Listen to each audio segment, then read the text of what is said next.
Hello, everybody. Good morning, good evening, wherever you are in the world. So, welcome to another session of the reading of Sophie's World by Jostein Gaarder. This is session number 28. So far, we have done 27 sessions. Let me just make sure I'm audible. Yeah, everything looks good. So, last week we also had a good session about Freud.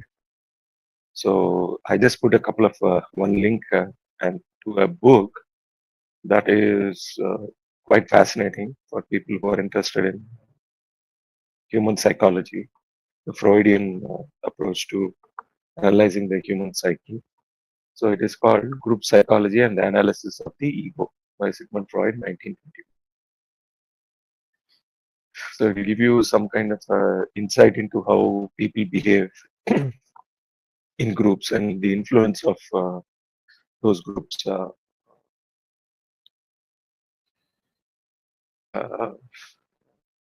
yeah, welcome to welcome to the session, Spiritual Butterfly. So yeah, and good evening. And also today is a special day for many people across the world, although not all cultures celebrate it. Today is Mother's Day in the Western Hemisphere. The Indian approach is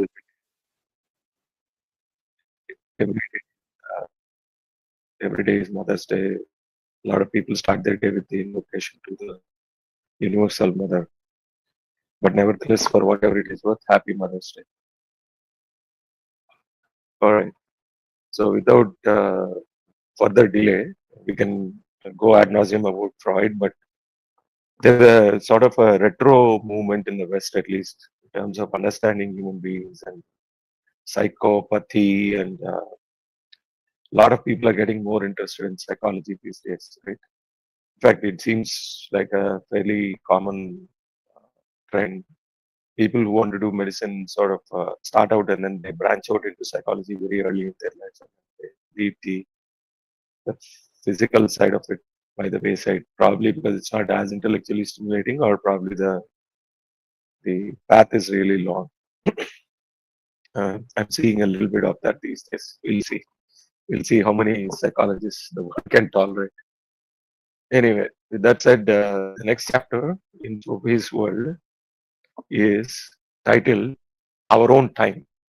So I guess Jostein Gaarder has completed the look back, starting all the way from the ancient Greek philosophical times to um, Sigmund Freud, and then that's where she sort of draws the line and says, let's come to our times, basically. Right? So the chapter name is Our Own Time, and then the text for the chapter is Man is condemned to be free. Very interesting. So we'll see how so. Okay. The alarm clock showed 11:55 p.m. Hilda lay staring at the ceiling. She tried to let her associations flow freely. So she's doing some free thinking. Each time she finished a chain of thoughts, she tried to ask herself why. Could there be something she was trying to repress? Okay. Or she's thinking like a Freudian. Am I repressing any ideas? Dangerous, because they'll come back. If only she could have set aside all censorship, she might have slid into a waking dream. A bit scary, she thought. The more she relaxed and opened herself to random thoughts and images, the more she felt as if she was in the major's cabin by the little lake in the woods. What could Alberto be planning? Of course. What could Alberto be planning? Of course, it was Hilda's father planning that Alberto was planning something. So by now, both Alberto and Hilda have formed some kind of an association that they are characters in somebody's play and the author is their father, or some such weird construction. So did he already know what Alberto would do? Perhaps he was trying to give himself free rein so that whatever happened in the end would come as a surprise to him too. Interesting. There were not many pages left now. Should she take a peek at the last page? No, that would be cheating. And besides, Hilda was convinced that it was far from decided what was to happen on the last page. So there's a little bit more of a denouement that might happen, unwinding. Wasn't that a curious thought? The ring binder was right here, and her father could not possibly get back in time to add anything to it. Not unless Alberto did something on his own.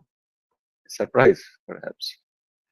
Hilda had a few surprises up her own sleeve. In any case, her father did not control her. But was she in full control of herself? A question to ponder. What was consciousness? Wasn't it one of the greatest riddles of the universe? Indeed. What was memory? What made us remember everything? In quotes, remember, we had seen and experienced. Hey, good questions. What kind of mechanism made us create fabulous dreams night after night? Wonderful. She closed her eyes from time to time. Then she opened them and stared at the ceiling again. At last, she forgot to open them.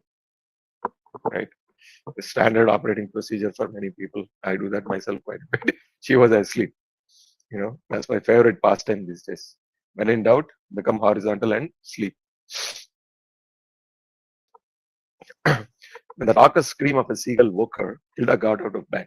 As usual, she crossed the room to the window and stood looking out across the bay. It had gotten to be a habit, summer and winter. So she wakes up and she looks across the bay. What's across the bay, basically? Okay. As she stood there, she suddenly felt a myriad of colors exploding in her head. She remembered what she had dreamt, but it felt like more than an ordinary dream with its vivid colors and shapes. Yeah, Freud and the interpretation of the dreams, right? So now she's trying to look a little bit deeper. So they say that, look, one of the very popular theories that is out there is what your mind knows, your eyes see, right? For example, let's say you are going on the road, right? Driving on the road. If you are not a golf player, there'll be signs, all kinds of signs for parks, for golf courses, for, other geographical landmarks, etc., etc., right? But a lot of times, if you're not into that, then you don't notice it. But then once you start taking up golf or visiting parks as a hobby, then suddenly you'll start noticing those signs. So the real question is, were those signs not there earlier? The answer is no, they were always there. It's just that in your mind's eye, they did not have a representation. But then once you take that up, once you get deeper into a subject, then that becomes alive to you, basically, right? So similarly, Sophie had a dream with vivid colors, but then all this dream talk from Freud, now she's paying a little bit more attention to those dreams. Okay. She had dreamt that her father came home from Lebanon, and the whole dream was an extension of Sophie's dream. When she she found the gold crucifix on the dock. Hilda was sitting on the edge of the dock, exactly as in Sophie's dream.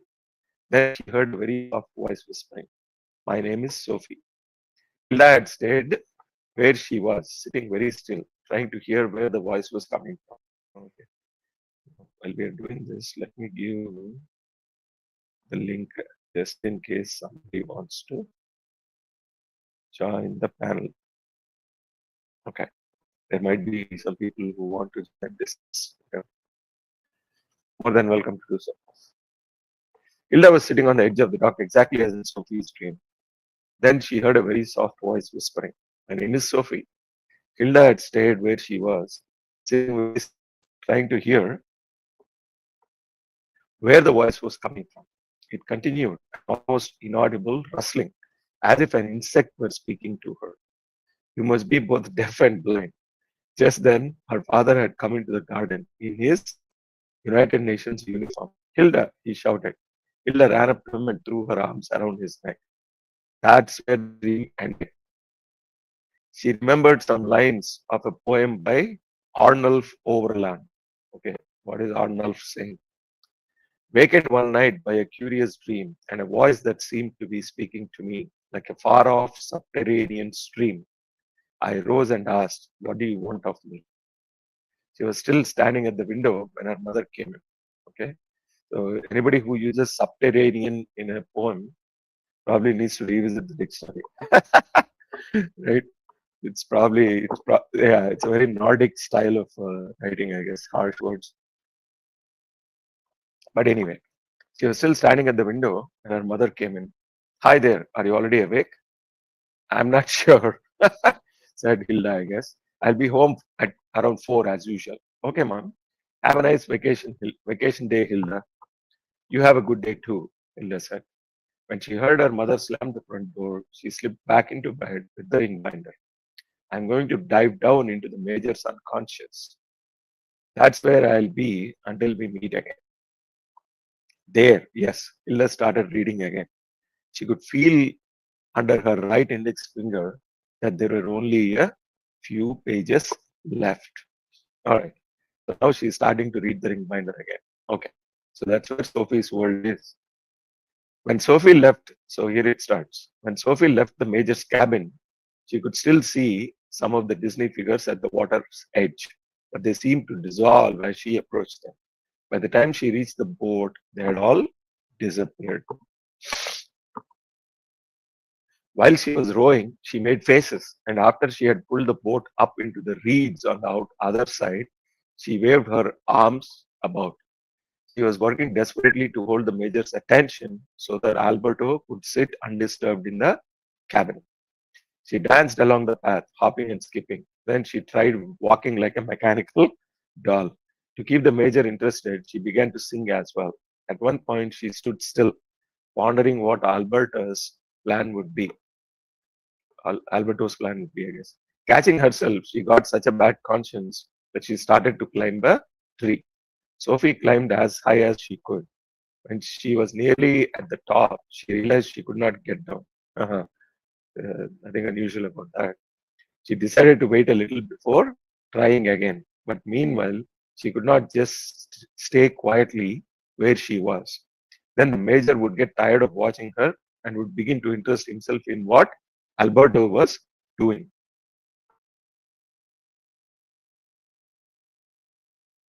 Sophie waved her arms, tried to crow like a rooster a couple of times. Then finally began to yodel. Yodeling means like singing like those old Hindi songs, right? Yodli, that kind of stuff.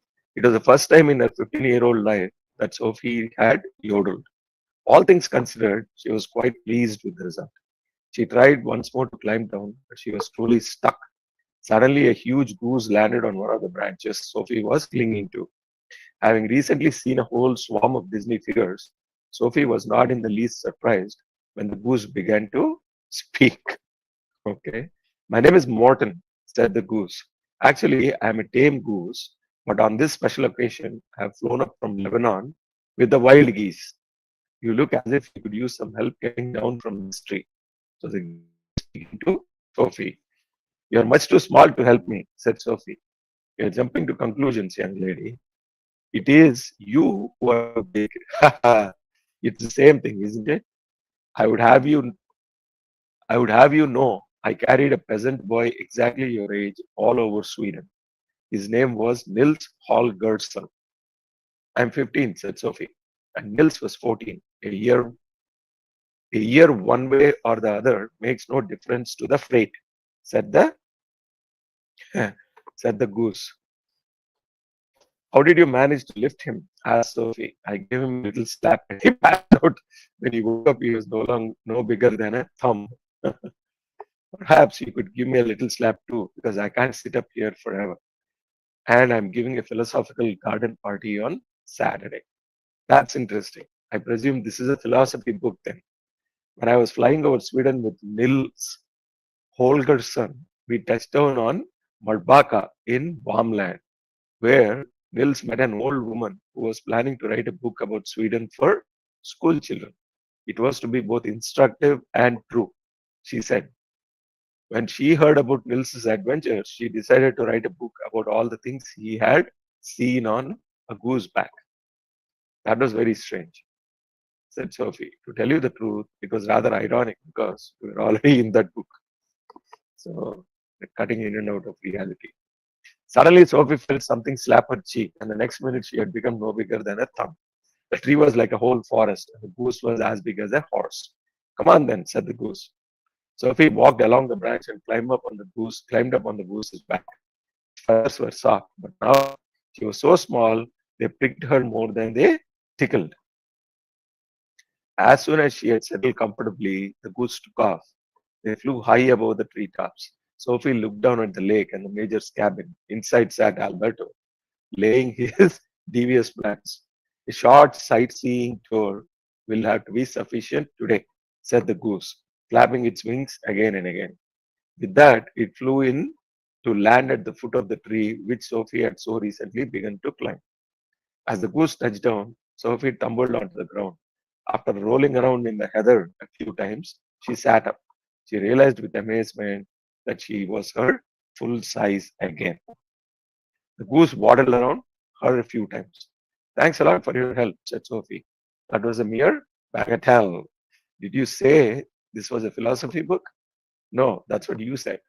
Oh, well, it's all the same. If it had been up to me, I would have liked to fly you through the whole history of philosophy just as I flew Nils Holgersson through Sweden. We could have circled over Miletus and Athens, Jerusalem and Alexandria, Rome and Florence, London and Paris, Jena and Heidelberg, Berlin and Copenhagen. Thanks, that's enough, said Sophie. But flying across the centuries would have been a hefty job, even for a very ironic goose. Crossing the Swedish provinces is far easier. So saying, the goose ran a few steps and flapped itself into the air. Sophie was exhausted, but when she crawled out of the den into the garden a little later, she thought Alberto would have been well pleased with her diversionary maneuvers. The major could not have thought much about Alberto during the past hour because of the diversions that Sophie was doing. If he did, he had to have a severe case of split personality. Indeed. Sophie had just walked in the front door when her mother came home from work. That saved her having to describe her rescue from a tall tree by a tame goose. After dinner, they began to get everything ready for the garden party. They brought a 4-meter long tabletop and trestles from the attic and carried it into the garden. They had planned to set out the long table under the fruit trees.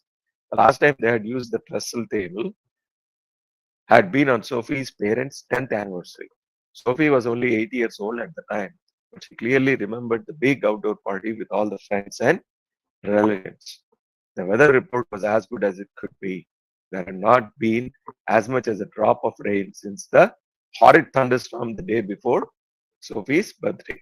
Nevertheless, they decided to leave the actual table setting and decorating until Saturday morning. I'm going to read a couple of comments singing old songs. Yes, ma'am. That's what the book said. Hi, Vishwa Garu. Namaste. Namaste, Andy. Lakshmi Garu. Later that evening, they baked 2 different kinds of bread. They were going to serve chicken and salad and sodas. Sophie was worried that some of the boys in her class would bring beer. If there was one thing she was afraid of, it was trouble. How they associate beer, boys, and trouble, I don't know. It's quite fascinating. It's true most of the time. Anyway. As Sophie was going to bed, her mother asked her once again if Alberto was coming to the party. Right? Of course, he's coming. He has even promised to do a philosophical trick. A philosophical trick? What kind of trick is that? Asked the mother. No idea. If he were a magician, he would have done a magic trick. He would probably have pulled a white rabbit out of a hat. What again? Asked the mom. But since he is a philosopher, he's going to do a philosophical trick instead. After all, it is a philosophical garden party. Are you planning to do something too? Actually, I am. A speech? I'm not telling. Good night, Sophie, said the mother. So the mom has a surprise. Early the next morning, Sophie was woken up by her mother, who came in to say goodbye before she went to work. She gave Sophie a list of last minute things to buy in town for the garden party. The minute her mother had left the house, the telephone rang. It was Alberto. He had obviously found out exactly when Sophie was home alone. How is your secret coming along? Alberto asked. Shh, not a word. Or probably Sophie asked. Shh, not a word. Don't even give him the chance to think about it. So he is talking about the major. I think I held his attention yesterday, said Sophie. Good. Is the philosophy course finished? That's why I'm calling. We are already in our own century. From now on, you should be able to orient yourself on your own, said this is Alberto talking. The foundations were the most important. but we must nevertheless meet for a short talk about our own time. So now we are getting into the true subject of the chapter. But I have to go to town, said Sophie. That's excellent. I said it was in our own time to it was our own time we had to talk about. Really? It would be most practical to meet in town. I mean, that's what Alberto says. Shall I come to your place? Asked Sophie. No, no, not not here. Everything is a mess. I've been hunting for hidden microphones. Ah, said Sophie. There's a cafe that's just opened at the main square. Cafe Pierre. Do you know it? Sophie says yes. When shall I be there? Can we meet at 12? Said Alberto. So Sophie said, okay, bye. At a couple of minutes past 12, Sophie walked into Cafe Pierre. It was one of those new fashionable places with little round tables and black chairs, upturned vermouth bottles in dispensers, baguettes, and sandwiches, like a typical coffee place. The room was small, and the first thing Sophie noticed was that Alberto was not there. A lot of other people were sitting at round tables. Sophie saw only that Alberto was not among them. She was not in the habit of going to cafes on her own. Yeah, 15-year-old kid. Should she just turn around and leave and come back later to see if he had arrived? She was in a bit of a dilemma. She ordered a cup of lemon tea at the marble bar and sat down at one of the vacant tables. She stared at the door. People came and went all the time, but there was still no Alberto. If only she had a newspaper, thought Sophie. As the time passed, she started to look around. She got a couple of glances in return. For a moment, Sophie felt like a young woman. Okay? She felt all grown up. She was only 15, but she could certainly have passed for 17 or at least 16 and a half. Okay. She wondered what all these people thought about being alive. They looked as though they had simply dropped in, as though they had just sat down here by chance. They were all talking away, gesticulating very loudly. They didn't look as though they were talking about anything that mattered. She suddenly came to think of Kierkegaard, who had said what people had characterized the crowd most was their idle chatter. Were all these people living at the aesthetic stage, or was there something that was existentially important to them? Interesting questions. Yeah. Satyanarayan Garu, hello, sir. Uh, in one of his early letters to her, Alberto had talked about the similarity between children and philosophers. She realized again that she was afraid of becoming an adult. Suppose she too ended up crawling deep down into the fur of a white rabbit that was pulled out of the universe's top hat. She kept her eyes on the door. Suddenly, Alberto walked in. Although it was midsummer, he was wearing a black beret and a grey hip-length coat of herringbone tweed. He hurried over to her. It felt very strange to meet him in public. It's 12:15, said Sophie. It's what is known as the academic quarter of an hour. Would you like a snack?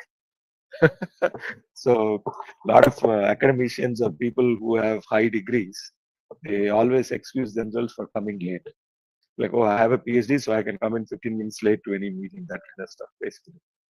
So, it's what is known as the academic quarter of an hour, said Alberto. Would you like a snack? He sat down and looked into her eyes. Sophie shrugged. Sure, a sandwich maybe, she said. Alberto went up to the counter. He soon returned with a cup of coffee and two baguette sandwiches with cheese and ham. Was it expensive? Asked Sophie. A bagatelle, Sophie. Do you have any excuse at all for being late? Asked Sophie. No, I did it on purpose. I'll explain why presently. He took a few large bites of his sandwich. Then he said, let's talk about our own century. Has anything of philosophical interest happened? Asked Sophie. Lots. Movements are going off in all directions. We'll start with one very important direction, and that is existentialism. This is a collective term for several philosophical currents that take man's existential situation as their point of departure. We generally talk of 20th century existential philosophy. Several of these existential philosophers are existentialists, base their ideas not only on Kierkegaard, but on Hegel and Marx as well. Said Sophie. Okay, there is a comment here. Today, Mother's Day. Oh, I did not know that it was Mother's Day because I feel every day is Mother's Day and Father's Day. Yes, indeed. Anyway, wishing every mother healthy, happy, and lead their life in peace. Yes, 100% spiritual butterfly garu. It's a very Western concept. Mother's Day, Father's Day, year marking one day of the year kind of thing. Um, in the East, we have a different perspective, basically. Right. But I agree with you. Every day is Mother's Day. Every day is Father's Day. Okay. So going back to the existentialism that Alberto is talking about. So Sophie said, acknowledging. Now she knows Kierkegaard, she knows Hegel, she knows Marx, all these people, right? So she's aware of she being a good student. She's just acknowledging. Okay. Alberto is continuing. Another important philosopher who had a great influence on the 20th century was a German, Friedrich Nietzsche. I guess I'll have to check out the pronunciation. It's Nietzsche. Nietzsche, I guess, or Needs. I don't know how it's pronounced. Who lived from 1844 to 1900. He too reacted against Hegel's philosophy and the German historicism. He proposed itself. He proposed that life itself. He proposed life itself as a counterweight to the anemic interest in history and what he called the Christian slave morality. He sought to effect a revolution of all values so that the life force of the strongest should not be hampered by the weak. According to Nietzsche, both Christianity and traditional philosophy had turned away from the real world and pointed towards heaven or the world of ideas.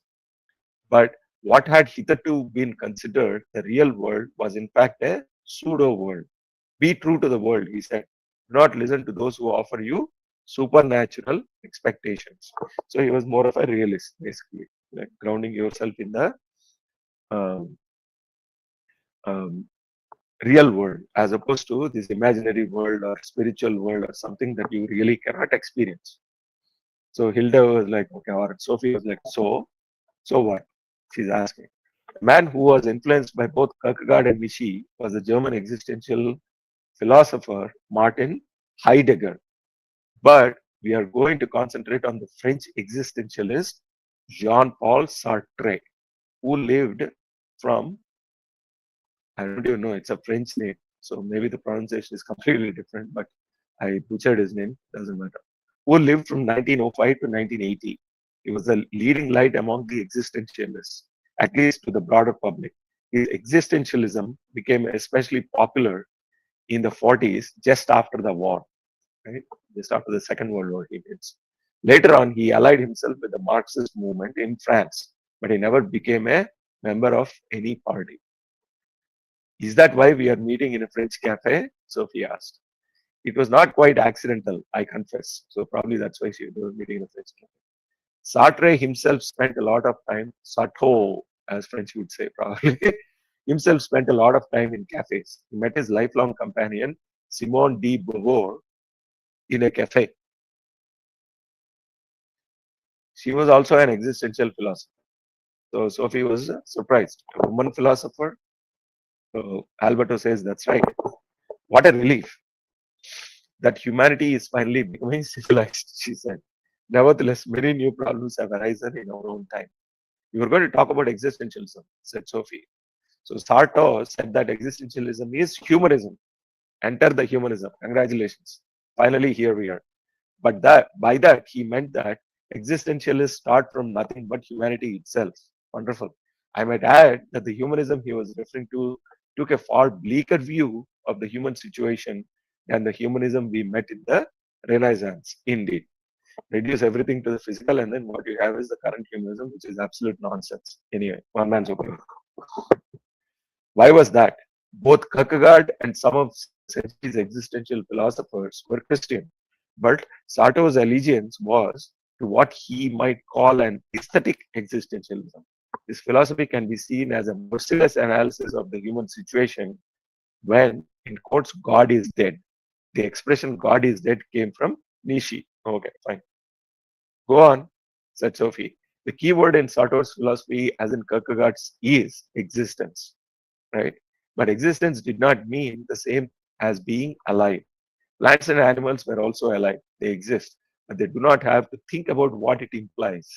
Man is the only living creature that is conscious of its own existence. Sato said that a material thing is simply in itself, but mankind is for itself. The being of man is therefore not the same as the being of things. How the hell do you know? Unless you speak their language, you would not know whether they are conscious of their own existence or not. But you make an assumption because you don't understand. Wonderful. I can't disagree with that, said Sophie. Sato said that man's existence, so things exist in themselves, but mankind exists for itself, I believe. Okay. So don't they have the right to exist for themselves? Not sure. Sato said that the man's existence takes priority over whatever he might otherwise be. The fact that I exist takes priority over what I am. Existence takes priority over essence. So now we are getting into the true philosophical side of it, right? Existence takes priority over essence. That is a very complicated statement. Indeed, it is. By essence, we mean that which something consists of. For example, the nature or being of something. But according to Sato, man has no such innate nature. Man must therefore create himself. He must create his own nature or essence because it is not fixed in advance. I think I see what you mean, says Sophie. Throughout the entire history of philosophy, philosophers have sought to discover what man is or what human nature is. But Sato believed that man has no such eternal nature to fall back on. So it's as if you have to create your own nature. There's no nature to fall back on. Now you start seeing in contrast to what the Indian philosophers always thought. It is therefore useless to search for the meaning of life in general. Wonderful. So you have completely destroyed the entire question of philosophy itself. We are condemned to improvise. Improvise means on a daily basis, you have to figure out things. We are like actors dragged onto the stage without having learned our lines, with no script and no prompter to whisper stage directions to us. We must decide for ourselves how we live. So this is the exact opposite of this is like 100% free will, right? As opposed to no free will, preordained, right? That's true actually. If one could just look in the Bible or in a philosophy book to find out how to live, it would be very practical. You got the point. When people realize they're alive and will one day die, and there's no meaning to cling to, they experience angst, said Sato. You may recall that angst, a sense of dread, was also characteristic of Kierkegaard's description of a person in an existential situation. So if he says yes, Sato says that that man feels alien in a world without meaning. When he describes man's alienation, he is echoing the central ideas of Hegel and Marx. Man's feeling of alienation in the world creates a sense of despair, boredom, nausea, and absurdity. It is quite normal to feel depressed or to feel that everything is just too boring, says Sophie. So Alberto is saying, yes, indeed. Sato was describing the 20th century city dweller. Indeed, sir. Right? So they have got the point now. The point is, it's a very small persona that they're trying to project to the world. And this is something that you will see in many of Western philosophies, which is they take a very small persona, even Freud, right? Um, the very small set of clientele that he had, right? Almost like a German Jewish heritage people that were living in Vienna, right? That was his core clientele. He took the findings from those and he projected it onto the world as if it's the reality, right? Of course, the world itself was not sophisticated enough to counter his ideas, so they sort of absorbed his framework as a whole. But you have to give sometimes extreme discounts depending on the cultures and the how strong the cultures are and how strong the localizations are for communities that do not fit into that framework, basically. Anyway. Yes, indeed. Sato was describing the 20th century city dweller. You remember that the Renaissance humanists had drawn attention almost triumphantly to man's freedom and independence. Sato experienced man's freedom as a curse. Man is condemned to be free, he said. Condemned because he had not created himself and is nevertheless free. because having once been hurled into the world, he is responsible for everything he does. But we haven't asked to be created as free individuals, said Sophie. Indeed, good point. That was precisely Sato's point. Nevertheless, we are free individuals, and this freedom condemns us to make choices throughout our lives. There are no eternal values or norms we can adhere to, which makes our choices even more significant because we are totally responsible for everything we do. Sato emphasized that man must never disclaim the responsibility for his actions, nor can we avoid the responsibility of making our own choices on the grounds that we must go to work or we must live up to certain middle class expectations regarding how we should live, right? Okay. We cannot avoid the responsibility of making our own choices on the grounds. Okay. So essentially, you must do this, you must do that. These are things that are imposed on you. You may think they are imposed on you, but they're still choices, which absolutely is true. Those who thus slip into the anonymous masses will never be other than members of the impersonal flock, having fled from themselves into self deception. On the other hand, our freedom obliges us to make something of ourselves, to live in quotes authentically or truly. So on this note, I just wanted to also bring up the other day I was watching some video. It's taken by this guy who is living in Tokyo, basically, right? And he's talking about the urban sprawl and the mass of people that just goes to work in the morning and comes back in the evening like clockwork, like machines, right? And I believe this guy has been doing it for 10 to 15 years. And he filmed some of his routines. And what this author is talking about in this paragraph resonates absolutely with that video, which is you're just the individuality of the person is completely lost in the background. So there's a mass of people, and you are one of the masses, right? And I'll have to make another plug here, which is what I mean. If I have to throw a bone to Ayn Rand, maybe that's where she also sort of brings out the individuality, saying, is the collective more important than the individual? And is losing individuality something that you should look forward to as an individual, right? So in this case, this philosopher, Sartre, I'm pronouncing it as Sarto. It's a proper noun, so pronunciation is excused. Uh, Sato is saying the same thing, right? You cannot deceive yourself saying, I'm part of the masses, so my individuality or the decisions that I make do not matter. They do. For you, they matter. Absolutely. Right? And you cannot deceive yourself saying, you are part of the masses, so I have to do this and I have to do that. You always have a choice and you are making the choice to do something. So Sophie says, yes, I see. This is not least the case as regards our ethical choices. We can never lay the blame on in quotes, human nature or human frailty or anything like that. Now and then it happens that grown men behave like pigs. Yeah, men underlined, I guess, right? Thank you, Jostein. I needed that in the morning.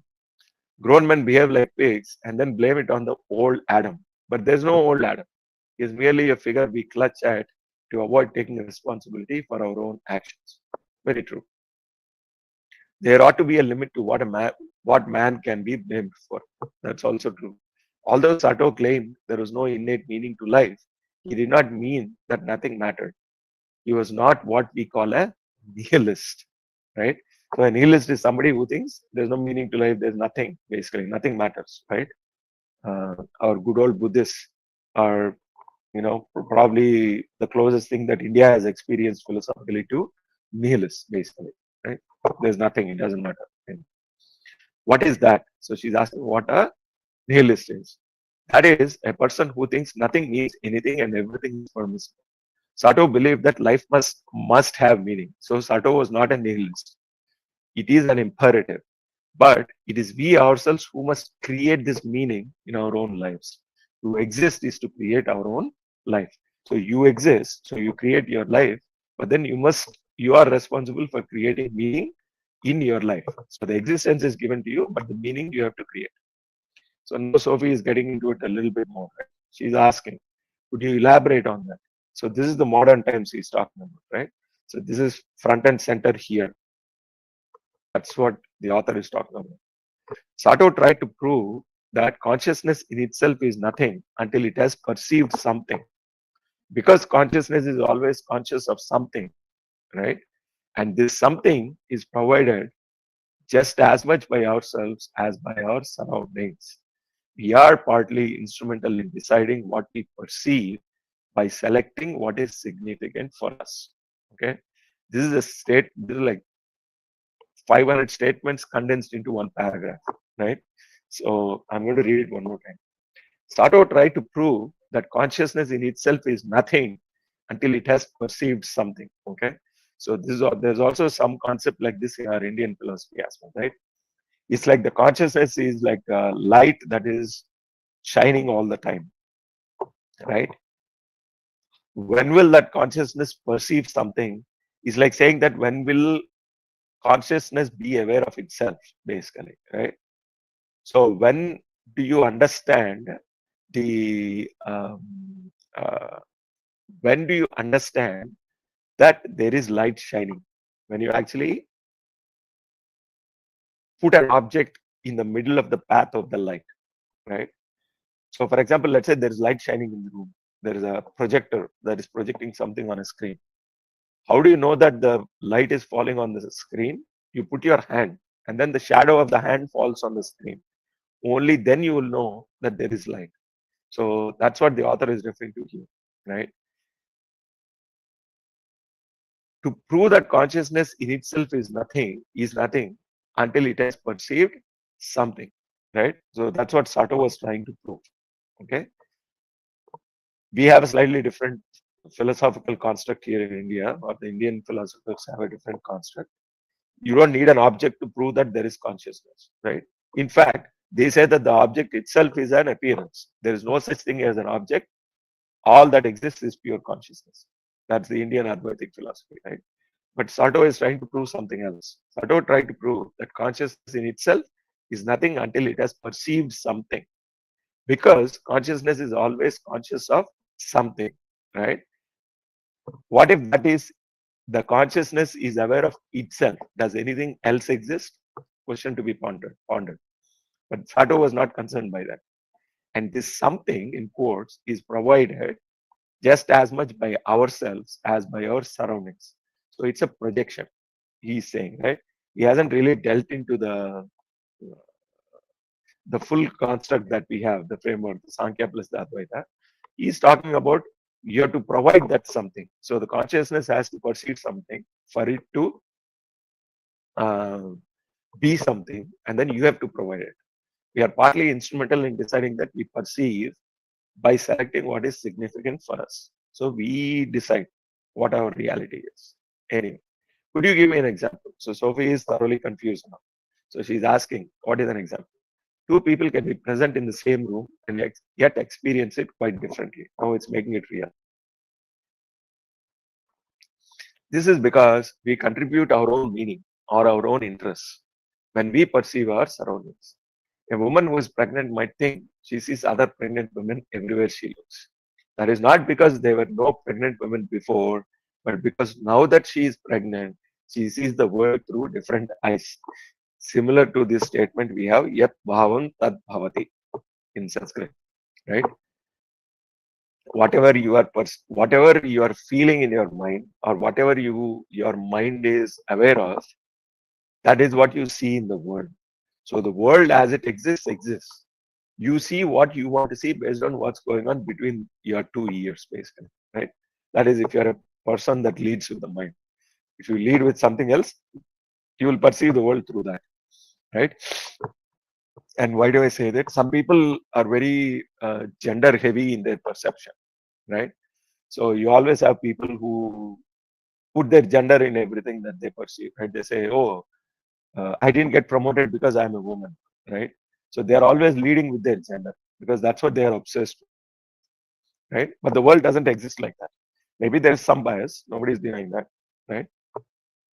At the same time, it's not as biased as you perceive it to be because you are making a big deal about it. Because that's what your bhava is. That's where you are stuck. That's how you see the word, basically. Right? That's what. So, two people are in a room. They might perceive it completely differently because of what they are going through. An escaped convict may see policemen everywhere.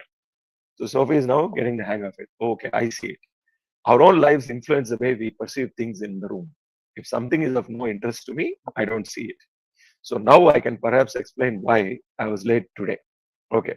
Before Alberto explains it, this is another thing. Nowadays there's a lot of talk about privilege, right?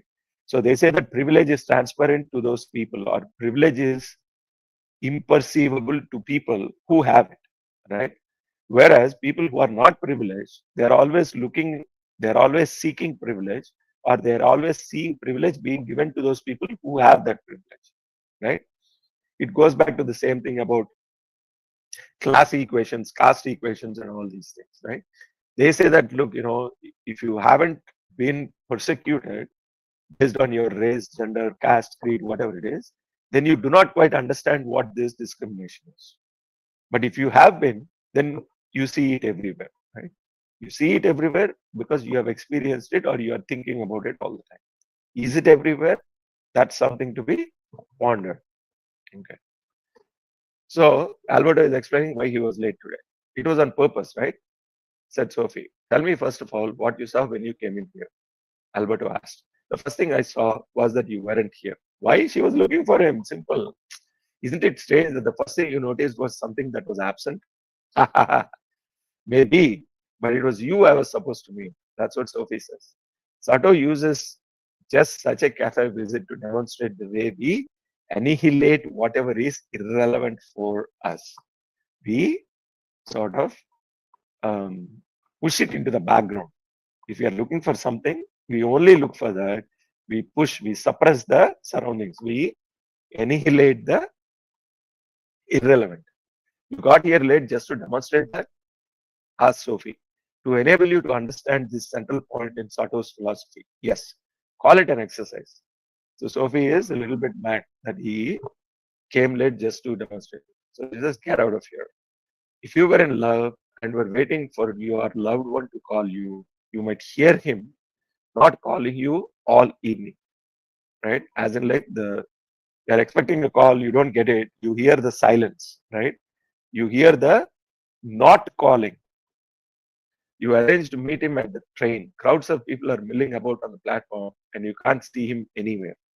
They are all in the way. They are unimportant to you. You might find them aggravating, unpleasant even. They are taking up far too much room. The only thing you register is that he is not there. How sad, said Sophie. Simone de Beauvoir attempted to apply existentialism to feminism. Wonderful. Okay, what did Simone find out? Sato had already said that man has no basic nature to fall back on. We create ourselves. Really? Said Sophie. This is also true of the way we perceive the sexes. Simone de Beauvoir denied the existence of the basic female nature or male nature. For instance, it has been generally claimed that man has a transcending or achieving nature. He will therefore seek meaning and direction outside the home. Woman has been said to have the opposite life philosophy. Um, she is immanent, which means she wishes to be where she is. They're stereotyping now, but that's okay. We'll see where this is going. She will therefore nurture her family, care for the environment. Which world are they? Okay, this is, I don't know when Simone lived, but times have quite changed. She will therefore nurture her family, care for the environment, more homely things. Nowadays, we might say that women are more concerned with feminine values than men. Did she really believe that? Asked Sophie. You weren't listening to me. Simone de Beauvoir, in fact, did not believe in the existence of any such female nature or male nature. On the contrary, she believed that women and men must liberate themselves from such ingrown prejudices or ideals. Aha. Welcome, feminism. I agree, says Sophie. Her main work, published in 1949, was called Second Sex. What did she mean by that? Asked Sophie. She was talking about women. In our culture, women are treated as the second sex. Men behave as if they are the subjects, treating women like their objects, thus depriving them of the responsibility for their own life. Hmm. She meant we women are exactly as free and independent as we choose to be. Sophie is asking a question. Yes, you could put it like that. Existentialism also had a great influence on literature from 40s to the present day, especially on drama. Sato himself wrote plays as well as novels. Other important writers were the Frenchman Albert Camus, the Irishman Samuel Beckett, Eugene Ionesco or Ionesco, I guess, who was from Romania, so Ionesco, and Witold Gombrowicz, from Poland. Their characteristic style and that of many other modern writers was what we call absurdism, the term especially used about the theater of the absurd. So Sophie got confused. Do you know what we mean by the absurd? Isn't it something that is meaningless or irrational? Asked Sophie. Precisely. The theater of the absurd represented a contrast to realistic theater. Its aim was to show the lack of meaning in life in order to get the audience to disagree. The idea was not to cultivate the meaningless, on the contrary, but by showing and exposing the absurd in ordinary everyday situations, the onlookers are forced to seek a truer and more essential life for themselves. So Sophie is intrigued. It sounds interesting. She said, the theater of the absurd often portrays situations that are absolutely trivial. It can therefore also be called a kind of hyper realism. People are portrayed precisely as they are. So there is no theme or anything. You just portray a situation as it is. And to a certain extent, it is true that there is a little bit of absurdity in situations, right? But if you reproduce on stage exactly what goes on in the bathroom on a perfectly ordinary morning in a perfectly ordinary home, the audience would laugh. Their laughter could be interpreted as defense mechanism against seeing themselves lampooned on stage. Lampooned means ridiculed, right? Yes, exactly, said Sophie. The absurd theater can also have certain surrealistic features, right? Surreal means beyond the real, right? Um, Semi-real. Its characters often find themselves in highly unrealistic and dreamlike situations. When they accept this without surprise, the audience is compelled to react in surprise at the character's lack of surprise. Okay, I'm going to read this sentence one more time. The absurd theater can also have certain surrealistic features. Its characters often find themselves in highly unrealistic and dreamlike situations. Okay, when they accept this without surprise, the audience is compelled to react in surprise at the character's lack of surprise. So the character is accepting the surreal without any surprise, right? So the audience is supposed to act surprised because on the stage, the character is accepting it. That means the half reality without any surprise. That's how Charlie Chaplin worked in his silent movies. The comic effect in these silent movies is often Chaplin's laconic acceptance of all the absurd things that happened to him. That compelled the audience to look into themselves for something more genuine and true. So this is, if you watch Chaplin's movies, some of them are extreme tragedies actually, right? But he doesn't act surprised at all. It's like, okay, it happened to me, kind of, right? I remember there's one movie where he works in a highly industrialized factory, right? I forget the name of the movie, but morning to evening he's doing just one job, right? Just turning some screws or fixing something. And then he comes home and all he can think about or do is just whatever he was doing in the morning, because the life of that person has been reduced to nothing more than a simple machine, basically, right? But he accepts it because there is no such thing as a surprise, right? And the audience are surprised by this lack of humanity in the way the character accepts it. And then they have to dig into themselves to find out, oh, I don't want to become like that. So you have to become a truer self of yourself. And it is true. This effect is very true. It's certainly surprising to see what people put up with without protesting. Absolutely correct. That's what Sophie says. At times, it can be right to feel this is something I must get away from, even though I don't have any idea where to go. Right? And this exactly goes back to the Tokyo. Uh, like sometimes I watch these Japanese again YouTube videos where I saw one video by a girl who is working also. Right? She says even on the weekends she works about 8 or 9 hours because That's what the team expects, right? And all she wants to do is just to get away from that monotonous life, right? But again, she's wondering where she should go, because she doesn't know. All she knows is that she does not want this, basically, right?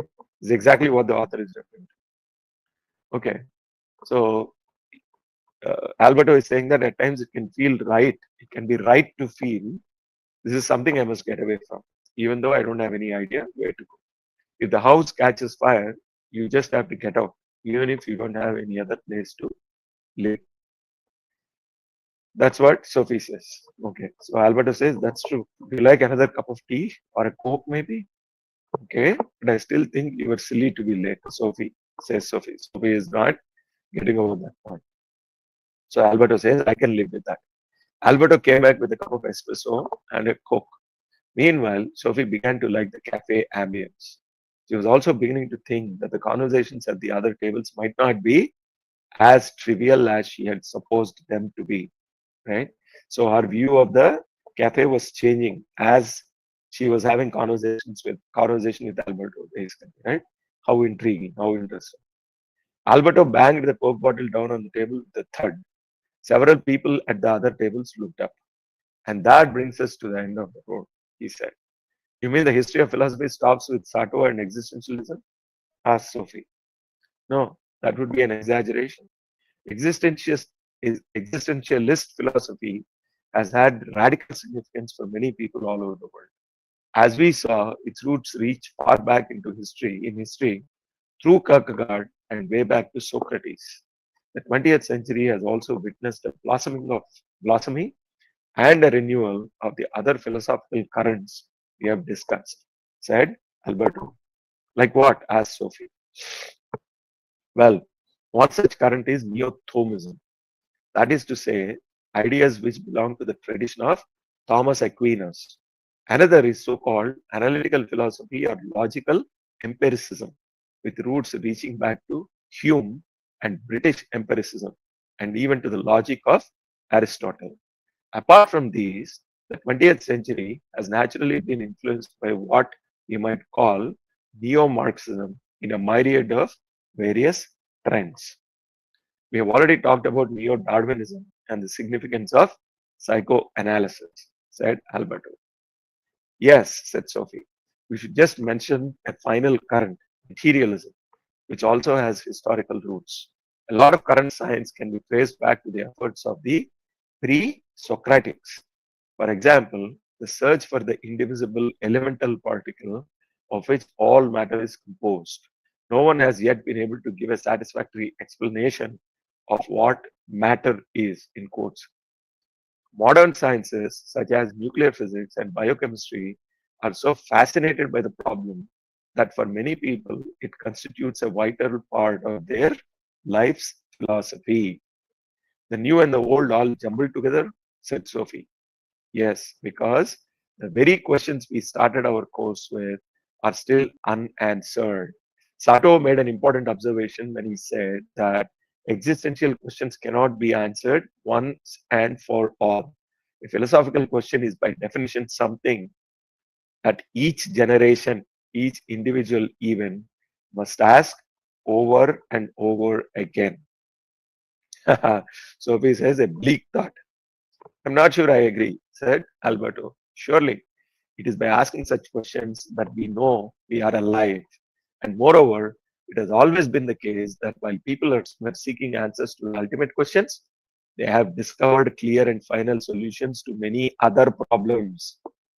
Science, research, and technology are all byproducts of our philosophical reflection. This paragraph should be written on a gold bar, basically, right? Words that have to be engraved in gold. I'll read them again, right? Science, research, and technology are all byproducts of our philosophical reflection, right? Scientific temper, it doesn't exist in isolation, sirs, madams, right? Ladies and gentlemen, it is a byproduct of our philosophical reflection.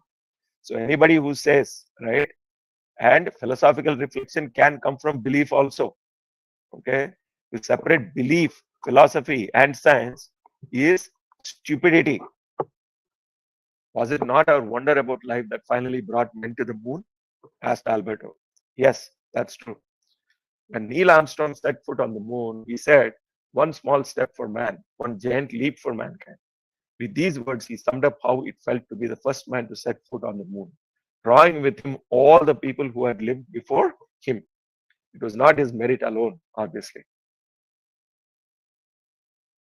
Absolutely. So, his setting foot on the moon is not just him setting foot on the moon, but it is the entire humanity taking a step forward.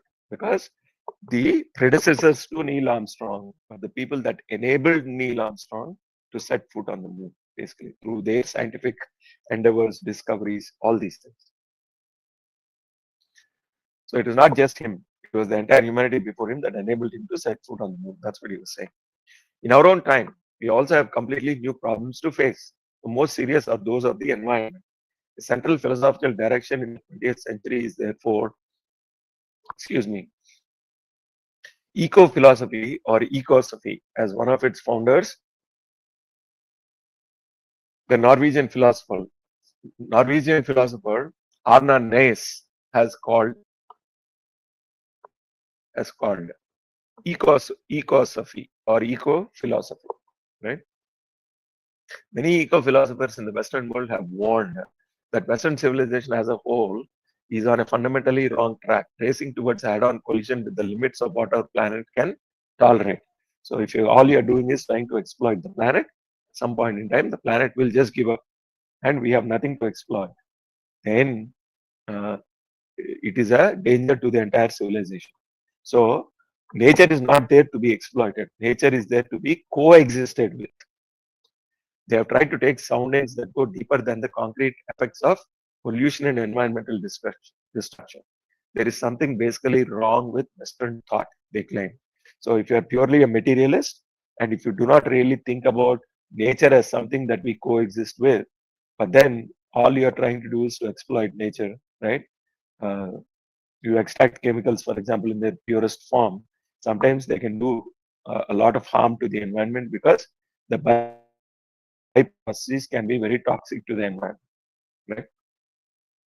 So Sophie, being a true Norwegian, she says, I think they are right, she says. For example, eco-philosophy has questioned the very idea of evolution in its assumption that man is at the top, as if we are masters of the nature. This way of thinking could prove to be fatal for the whole living planet. This is exactly why this whole humanism, right, that is based only on the needs of the human, is questionable because naturism, which is a little bit more of a holistic way of looking at the entire nature, that is a better approach than just focusing on humans, basically. Right? Even though we are human, understanding that we coexist with nature along with other life that is around us, basically. Right? And that brings us back to the Eastern philosophies. Right? Harmony with nature is something that always was a goal in the Eastern philosophy. It makes me mad when I think about it, says Sophie. In criticizing this assumption, many eco-philosophers have looked to the thinking and ideas in other cultures, such as those of India. You made my day, Jostein. I didn't even read this para before I was preparing today, but I didn't read this part. Thank you. Thank you, Jostein Gaarder.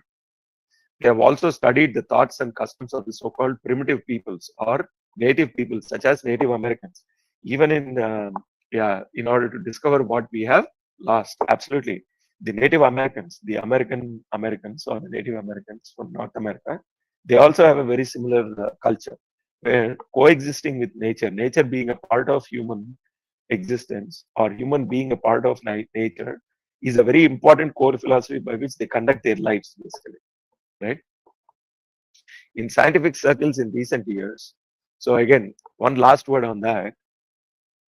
The so-called pseudo-intellectuals, self-declared intellectuals that are peddling around all kinds of nonsensical philosophies these days, especially in India, should pay attention to this, basically, right? If you're going about life saying anything that is Indian is bad, anything that is imported or that is more popular in the Western world is good, then maybe it's time to rethink that approach. Okay. In scientific circles in recent years, it has been said that our whole mode of scientific thought is facing a paradigm shift. That is to say, a fundamental shift in the way scientists think. This has already borne fruit in several fields. We have witnessed numerous examples of so-called alternative movements advocating holism and a new lifestyle.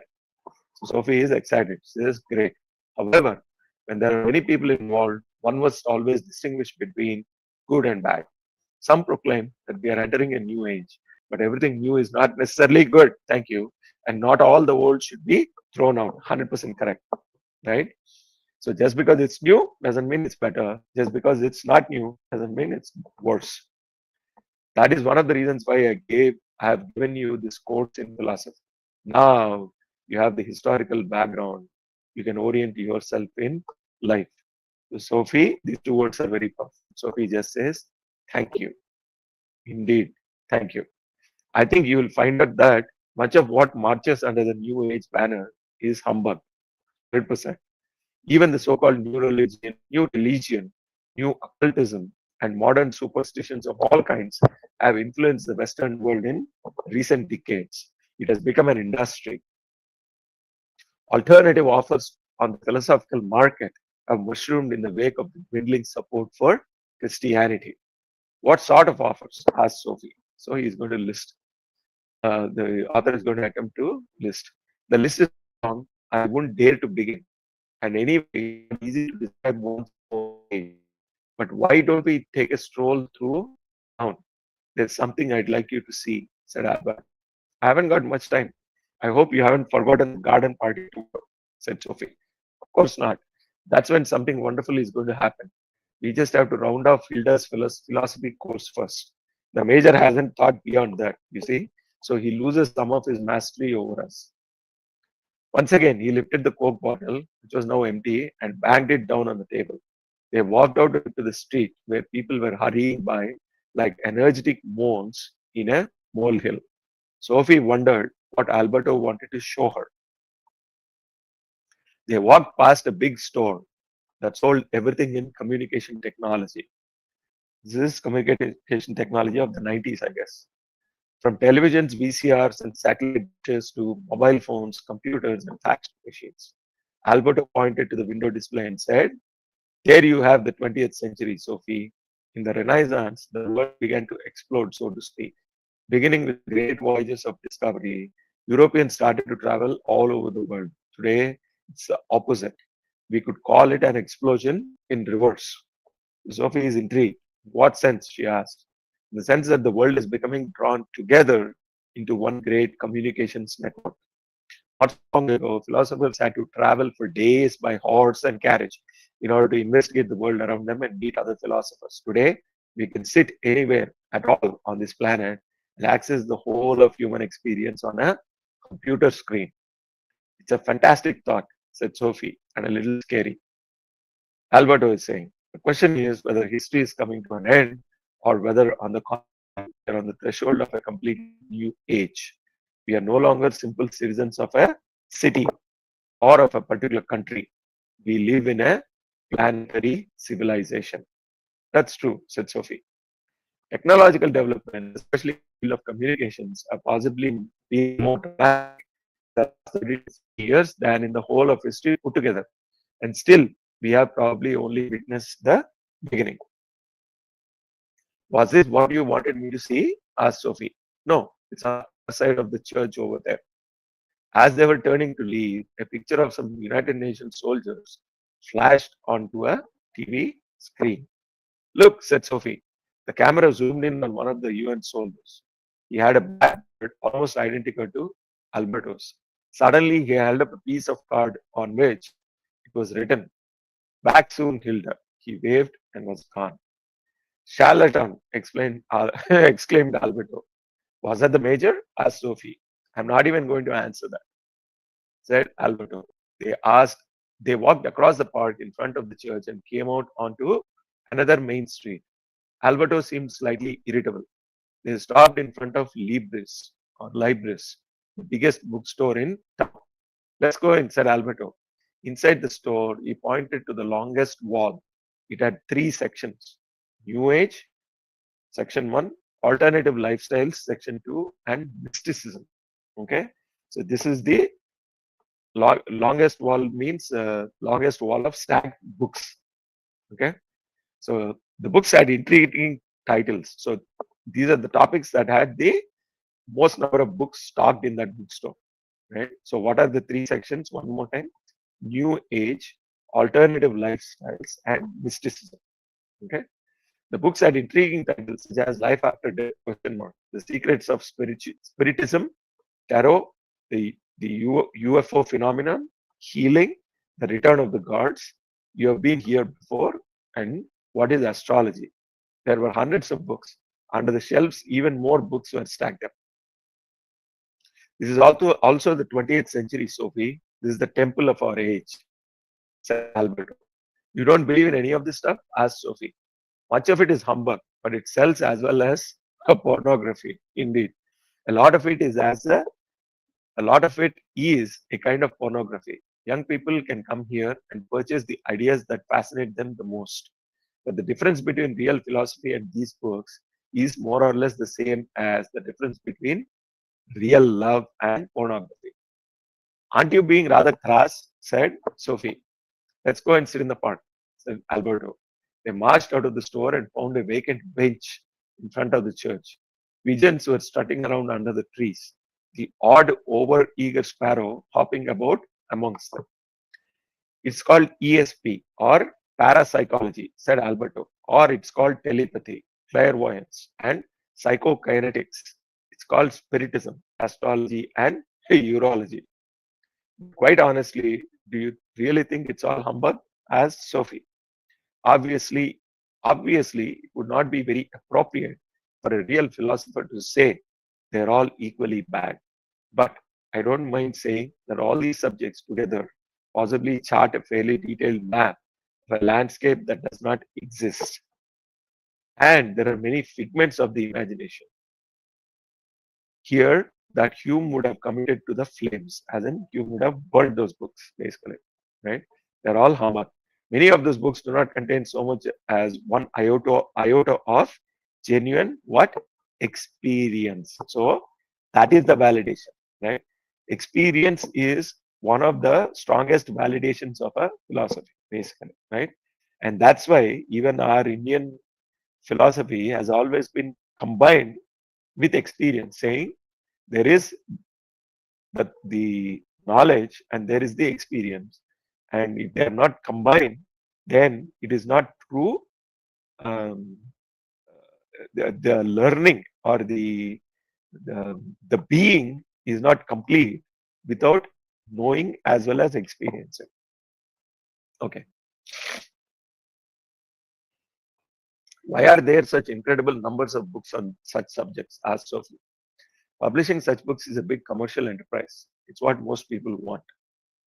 Why do you think? Asked Sophie. They obviously desire something mystical, something different to break the dreary monotony of everyday life.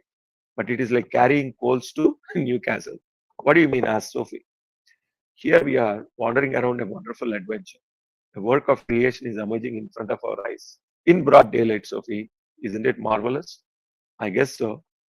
Why should we enter the fortune teller's tent or the backyards of academia or academy in search of something existing, exciting or transcendental? Saying the experience of life itself is exciting and transcendental. Are you saying that the people who write these books are just phonies and liars? Alberto said, no, that's not what I'm saying. But here too, we're talking about a Darwinian system. Sophie says, you'll have to explain that. What does that mean? Right? Think of all the different things that can happen in a single day. You can even take a day in your own life. Think of all the things you see and experience. So Sophie is again intrigued. Yes, she says. Now and then you experience a strange coincidence. You might go into a store and buy something for 28 crowns. Later on that day, Joanna comes around and gives you the 28 crowns she owes you. You both decide to go to the movies and you get seat number 28. Yes, that would be a mysterious coincidence. It would be a coincidence anyway. The point is, people collect coincidences like these. They collect strange or inexplicable experiences. When such experiences taken from the lives of billions of people are assembled into books, it begins to look like genuine data. and the amount of it increases all the time. But once again, we are looking at a lottery in which only the winning numbers are visible. Absolutely correct. But there are clairvoyants and mediums, aren't there, who are constantly experiencing things like that? Asked Sophie. Indeed, there are. And if we exclude the phonies, we find another explanation for these so-called mysterious experiences. So, and Sophie asked, and what is that? What is that? And that is, what is the explanation, right? You remember we talked about Freud's theory of the unconscious last week? We did, yes, of course. Freud showed that we can often serve as the mediums for our own unconscious. We might suddenly find ourselves thinking or doing something without really knowing why. The reason is that we have a whole lot of experiences, thoughts, and memories inside us that we are not aware of. So Sophie is again intrigued. So some people talk or walk in their sleep. We could call this a sort of mental automatism, basically, or automaton, right? Becoming an automaton, basically, right? Also, so you walk in your sleep or talk in your sleep, right? It's mental automatism. Also, under hypnosis, people can say and do things not of their own volition. Volition is desire, or volition is their own, not desire, but their own uh, doing something under your own wish, or wishing something and doing it, right? Involuntary versus voluntary. You do something on your own volition, right? You do it voluntarily, not involuntarily. And remember, the surrealists trying to produce so-called automatic writing. They were just trying to serve as mediums for their own unconscious. I remember, said Sophie. From time to time during this century, there have been what are called spiritual revivals. The idea being that a medium could get into contact with a deceased person, either by speaking in the voice of the deceased or by using automatic writing. The medium would receive a message from someone who had lived 50 or 60 or many hundreds of years ago. This has been taken as evidence either that there is life after death or that we live many lives. So Sophie says, yes, I know. I'm not saying that all mediums have been fakes. Some have clearly been in good faith. They, they really have been mediums, but they have only been mediums for their own unconscious. So who is doing the writing? Is it somebody who lived hundreds of years ago or who has already passed away? Or is it your own unconscious producing that writing? Right? That's what Alberto is asking. There have been several cases of mediums being closely studied while in a trance and revealing knowledge and abilities that neither they nor others understood how they have been acquired. In one case, a woman who had no knowledge of Hebrew passed on messages in that language. So she must have either lived before or been in contact with a deceased spirit. So Sophie is now again intrigued. Which do you think it is? It turned out that she had a Jewish nanny when she was little. Ah, does that disappoint you? It shows what an incredible capacity some people have to store experience in their unconscious, indeed. Right? I see what you mean, says Sophie. A lot of curious everyday happenings can be explained by Freud's theory of the unconscious. I might suddenly get a call from a friend I haven't heard from for many years, just as I had begun to look for his telephone number. It gives me goosebumps, right? Says Sophie. But the explanation could be that we both heard the same old song on the radio, the song we heard the last time we were together. The point is, we are not aware of the underlying connection. So you're not aware of it doesn't mean the connection is not there. So it's either humbug or the winning effect, winning number effect, or else it's the unconscious, right? Well, in any case, it's healthier to approach such books with a decent portion of skepticism. So don't believe everything that you read. A lot of it could be humbug. Not least if one is a philosopher. There is an association in England for skeptics. Many years ago, they offered a large reward to the first person who could provide even the slightest proof of something supernatural. It didn't need to be a great miracle. A tiny example of telepathy would do. So far, nobody has come forward, right? So nobody has claimed that reward that was declared by the Association of Skeptics that is in England. Sophie says, okay. On the other hand, there is a lot we humans don't understand. Maybe we don't understand the laws of nature either. During the last century, there were a lot of people who thought that the phenomena such as magnetism and electricity were a kind of magic. I'll bet my own great grandmother would have been wide-eyed with amazement if I told her about TV or computers. So you don't believe in anything supernatural then? Asked Sophie. We've already talked about that. Even the term supernatural is a curious one. No, I suppose I believe that there's only one nature. But that, on the other hand, is absolutely astonishing. So there's only one nature, there's nothing supernatural. But that nature itself is quite fascinating and astonishing. But the sort of mysterious things in those books you just showed me, what about those? Asked Sophie. All true philosophers should keep their eyes open. Even if we have never seen a white crow, we should never stop looking for it. And one day, even a skeptic like me could be obliged to accept a phenomenon I did not believe in before. But I did not keep this possibility. If I did not keep this possibility open, I would be dogmatic and not a true philosopher. So on that point, the so-called neo-atheism, right, or the rationalism, is as dogmatic as some of the most hardcore of dogmas of religions. Why? If you want to know how radical or how illiberal or how unforgiving a particular group or a set of people or an organization is, just pay attention to how they treat people that joined the organization and left that organization, right? If apostasy is being punished severely, that means that organization is not liberal by any means. Call it what you want, doesn't matter. Okay, that's how you evaluate. How forgiving are they of people that leave the group? And then if the person that left the group wants to join again, return, how open-minded are they to do so, basically, to accept that person, right? That's a good test. Alberto and Sophie remained seated on the bench without saying anything. The pigeons craned their necks and cooed, now and then, being startled by a bicycle or a sudden movement. I have to go home and prepare for the party, said Sophie at last. But before I'll show you a white crow. It's nearer than we think. You see? So Alberto got up and led the way back into the bookstore. This time they walked past all the books on the supernatural phenomenon and stopped by a flimsy shelf at the very back. Above the shelf hung a very small card. Guess what it says? Philosophy, it read. Alberto pointed down at a particular book and Sophie gasped as she read the title. Guess what the title said? Sophie's World. Would you like me to buy it for you? Asked Alberto. I don't know if I dare, said Sophie. Shortly afterward, however, she was on her way home with the book in one hand and a little bag of things for the garden party in the other. Okay. So, in summary, I think the author has done a wonderful job in this particular chapter of sort of bringing it all together, right?